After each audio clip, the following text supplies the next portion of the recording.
Hello friends, तर आज मी बनवणार आहे lunch box special blog. So आपण करतो इथे भेंडीची भाजी. तर मी चिरून घेतले आहे कांदे, टमाटर आणि मग कढईमध्ये 1 ते 2 चम्मच तेल घेऊन त्यामध्ये जिरं मोहरी टाकून कांदा फोडणी घातलेला आहे. सो त्यानंतर मी 1 चम्मच बेसन घालते आहे. भेंडीच्या भाजीला जर तुम्ही बेसन घालाल ना तर ती भाजी अशी छान मोकळी होते. सो आता आपण इथे टाकतो आहे अद्रक लसणचं पेस्ट आणि त्यामध्ये 1 मिरचीसुद्धा होती. सो ठीक आहे, आपण आपलं टमाटर टाकून त्याला छान शिजवून घेऊयात. आणि त्यानंतर आपण इथे 2 ते 2.5 चम्मच तुमच्या इच्छेप्रमाणे लाल तिखट टाकून घेऊया. त्यानंतर हळद, जर तुम्हाला वाटत असेल तर तुम्ही गरम मसालासुद्धा यामध्ये टाकू शकतो. आणि त्यानंतर इथे आपण 2 चम्मच दही टाकून घेऊया. त्याच्याने भाजीला खूप छान टेस्ट येतो. सो बघा, आपला मसाला छान शिजलेला आहे, त्याला तेल सुटलेलं आहे. त्यानंतर मी ही जी भेंडी चिरून घेतली आहे ती मी यामध्ये टाकून घेते. सो बस याला आता थोडंसं झाकून आपण होऊ देऊया. आणि त्यानंतर आपण दुसरीकडे मटर पराठ्यासाठी मसाला तयार करून घेऊया. मी घेतले 2 ते 3 लसण आणि अद्रक, मिरची आणि सांबार याची पेस्ट आपण तयार करून घेतलेली आहे. दुसऱ्या कढईमध्ये आपण 1 चम्मच तेल घेऊन त्यामध्ये जिरं फोडणी टाकून त्यामध्ये हा मसाला आपण परतून घेऊयात. अप्रतिम वाटतो हा मटर पराठा खायला. तुम्ही एकदा नक्की करून बघा. तो ॲक्च्युली काय आहे ना, माझा मुलगा जो आहे मटर बिलकुल खायला तयार नसतो. तो जेव्हा मी त्याला हे असं काही पदार्थ करून देते मटरचे तर तो खाऊन घेतो. आणि अदरवाईज भाजीमध्ये तर तो मटर बिलकुल खात नाही, एक काढून ठेवतो. सो त्याच्यासाठी ही ट्रिक अप्रतिम आहे. सो ठीक आहे, आपला मसाला शिजलेला आहे. त्यामध्ये आपण टाकून घेऊया मीठ तुमच्या इच्छेप्रमाणे. सो इथे मी घेतलेले आहे 1 वाटी मटर, ज्याला मी उकळवून घेतलेले आहे. तर त्याला आपण छान इथे 2 मिनटं शिजू देऊया. यामध्ये मी टाकते आहे आमचूर पावडर.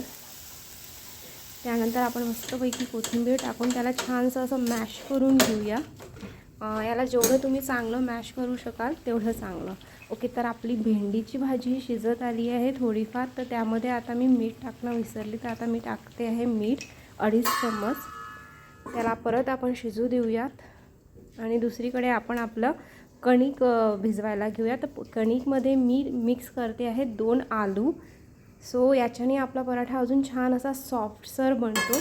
आणि त्यानंतर मी त्याला अजून पौष्टिक बनवण्यासाठी पालक थोडीशी उकळून घेतली आहे, त्याची पेस्ट तयार करून घेतली आहे. आता मी घेतलं आहे 2 वाट्या कणिक. त्यामध्ये 2 ते 2.5 चम्मच बेसन घेतलेलं आहे, थोडीशी कलौंजी टाकलेली आहे आणि ही जी आपण पालक पेस्ट आहे ती टाकतो आहे आणि कसुरी मेथी. याला छान आपण भिजवून घेऊयात. इथे आपली भाजी झालेली आहे भेंडीची. आणि आता आपण मटर पराठा तयार करूयात. सो मी इथे एक पोळी लाटून घेते आहे आणि त्याच्यामध्ये मटरचा स्टफ आपण भरून घेऊयात. तर अशा पद्धतीने तुम्ही गोल पण लाटू शकता किंवा असा चौकोनी पण लाटू शकता. असं काहीच नाही आहे की अगदी चौकोनीच लाटायचं किंवा गोलच. सो तुमच्या इच्छेप्रमाणे तुम्ही जसं तुम्हाला वाटते तसं लाटू शकता. सो झालेला आहे आपला पराठा लाटून. त्याला आपण छान परतवून घेऊया तेल टाकून. खूप छान वाटतो हा पराठा खायला.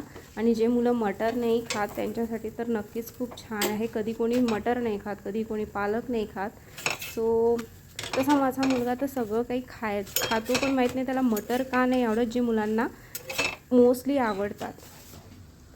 सो ठीक आहे, आता आपण आपला टिफिन झालेला आहे तयार. ब्रेकफास्ट रेडी आहे, लंच रेडी आहे. सो ते आपण पॅक करून घेऊया.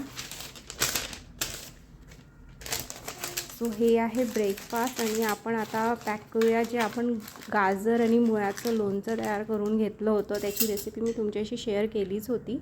सो अद्वैला हे लोणचं खूप आवडलेलं आहे. सो आता आपण ते पॅक करूया. भेंडीची भाजी आणि पोळी एका दुसऱ्या टिफिनमध्ये पॅक करूयात. आणि माझ्या मुलाला ना बसमध्ये खायला खूप आवडते. सो मी त्याच्यासाठी 1 एक्स्ट्रा टिफिन देते आहे. ब्रेकफास्टमध्ये मी अंगूर पॅक केलेले आहेत, तर ड्रायफ्रूट्स मी त्याच्या बस टिफिनसाठी पॅक केले आहे. तो असं खायला बिलकुल त्याला कंटाळा येतो. जर मी बसमध्ये दिले ना सगळे ड्रायफ्रूट्स तर तो आवडीने खाऊन घेतो. सो झालं आहे आपला लंच बॉक्स. भेटूया नेक्स्ट व्लॉगमध्ये. Thank you, bye.